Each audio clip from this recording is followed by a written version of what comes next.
Ayodhya. Doctor Ramvilas दास वेदांती को आज दी जाएगी अंतिम विदाई। मध्य प्रदेश के रीवा जनपद में रामकथा कहते हुए बिगड़ी थी डॉक्टर रामविलास दास वेदांती की तबीयत। कल उपचार के दरमियान एक निजी अस्पताल में हुआ है उनका निधन। देर रात डॉक्टर रामविलास दास वेदांती का पार्थिव शरीर पहुंचा दिया उनके आवास हिंदू धाम। डॉक्टर रामविलास दास वेदांती का पार्थिव शरीर हिंदू धर्म पर रखा गया दर्शनार्थ। पार्थिव शरीर को कराया जाएगा नगर भ्रमण। पूर्व सांसद डॉक्टर रामविलास दास वेदांती का पार्थिव शरीर हनुमानगढ़ी राम जन्मभूमि दर्शन करते हुए सरयू के तट पर दी जाएगी अंतिम विदाई। मुख्यमंत्री योगी आदित्यनाथ भी होंगे डॉक्टर रामविलास दास वेदांती के निधन में शामिल। अयोध्या में शोक की लहर, संत समाज के लिए अपूर्णीय क्षति। लगभग 12 बजे अयोध्या पहुंचेंगे मुख्यमंत्री। लगभग 3 बजे डॉक्टर रामविलास दास वेदांती का होगा सरयू के तट पर अंतिम संस्कार। हम लोगों ने एक महाविभूति खो दी है। राम मंदिर आंदोलन से शुरू से ही जुड़े रहे और अग्रणी पंक्ति में थे।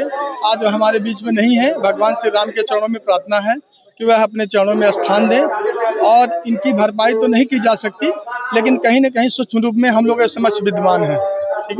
पूज्य श्री डॉक्टर रामविलास वेदांती जी का निधन एक ऐसी क्षति है जो कभी पूर्ण नहीं हो सकती है। यह हम संत समाज के लिए, अयोध्या वासियों के लिए, सभी सनातनियों के लिए दुख की घड़ी है। और उनके जीते जी राम मंदिर का सपना साकार हुआ। और उन्होंने एक बात कही थी माननीय मुख्यमंत्री जी के उपस्थिति में। उन्होंने कहा, जिस दिन भगवा ध्वज राम मंदिर के शिखर पर फहर जाए उस दिन भारत हिंदू राष्ट्र बन जाएगा। मैं सरकार से, भारत सरकार से, माननीय प्रधानमंत्री नरेंद्र मोदी जी से, ये हम साधु समाज की ओर से ये मांग करते हैं कि ये भी उनका संकल्प पूरा करके और उनको सच्ची श्रद्धांजलि दी जाए। देखिए, वेदांती जी और ये स्थान जहाँ इस समय हम लोग खड़े हैं, राम जन्मभूमि आंदोलन में ये प्रमुख केंद्र था। यहाँ पर स्वर्गीय अपने वर्तमान मुख्यमंत्री जी के गुरुजी अवैधनाथ जी यहीं रुकते थे, राजमाता सिंधिया यहीं रुकती थी, अशोक संघल जी भी आते थे। तो एक तरीके से ये आंदोलन के प्रथम श्रेणी के व्यक्ति थे। 2 बार सांसद रहे, हमारे साथ भी सांसद रहे, हमारी पत्नी के साथ सांसद रहे। सैकड़ों बार हम लोगों ने मंच साझा किया है और ये अयोध्या के लिए एक अपूर्णीय क्षति है, लेकिन जो होना है उसको कौन रोक सकता है। अब ये बहुत दुखद है। अब इसके लिए क्या कहा जाए, ये घाव बहुत दिन के बाद के साधु संत हैं और सभी के लिए सम्मान है। आज जो है पूरे देश में जो है एक कमी महसूस हो रही है कि हमारे बीच में रामविलास जो है महाराज जी नहीं रहे। अयोध्या वासी हैं, अयोध्या के साधु हैं। हम लोगों का एक मिजाज है कि यहाँ अयोध्या नगरी में जहाँ साधु है वहाँ शांति है, तो हम लोग एक दूसरे से जुड़े रहते हैं। हम लोगों में जो है एक कमी महसूस हो रही है कि हमारे बीच में नहीं है। देखिए, डॉक्टर रामविलास वेदांती हमारे पुरोधा थे, संरक्षक थे।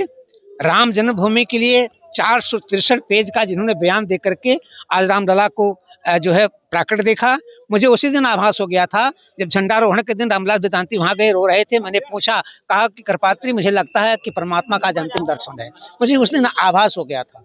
निश्चित तौर से हम तो उनके साथ बहुत रहे, हमारा जिंदगी उन्होंने बना दिया है। जो है बद्री विशाल की यात्रा में रहे, उत्तराखंड की यात्रा में रहे, तमाम यात्रा में रहे। तो निश्चित तौर से वेदांती जी का जाना जो है अयोध्या को भारी क्षति है। इनका रोल हमने राम जन्मभूमि आंदोलन में देखा। इतनी वीरता, इतने आगे और इतना भाव से राम के प्रति जो है। सन 93 में हमको लेके गए थे बनारस अपनी कार में। विश्व हिंदू 5वां सम्मेलन था, कार से गए और रात भर वहाँ रहे, वे वहाँ से फिर आए। इनका वो जुझारूपन हमने देखा है और युवा थे, वीर थे, राम के प्रति बहुत समर्पित थे।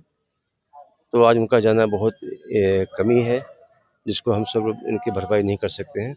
और शुरू से हम जुड़े रहे हैं इनके साथ में, आखिरी आंदोलन तक, राम जन्मभूमि सभी आंदोलन में इनकी कमी हमेशा महसूस होती रहेगी और हमें बहुत दुख है। आज बहुत दुखद समाचार सुना कल हम लोगों ने ये संयोग ही था कि पूरे राम मंदिर का जो भी आंदोलन था, पूरे आंदोलन को पूर्ण करते हुए मंदिर को बना करके आखिरी जो समर्पित करना था प्रभु राम के अपने जीवन को, उसे समर्पित करते हुए सबको निपटारा करते हुए वो प्रभु को प्यारे हुए हैं। और बहुत क्षति अयोध्या के लिए एक बहुत भीषण जो हिंदू धर्म के लिए बोलने वाला व्यक्ति था, समाज का महंत था, जो भी था, जिस तरीके से उन्होंने आगे बढ़ाया हिंदू समाज को, वो बहुत ही हिंदू समाज के सुखद है और उसके लिए हमेशा उनके मार्ग पे चलना चाहिए लोगों को।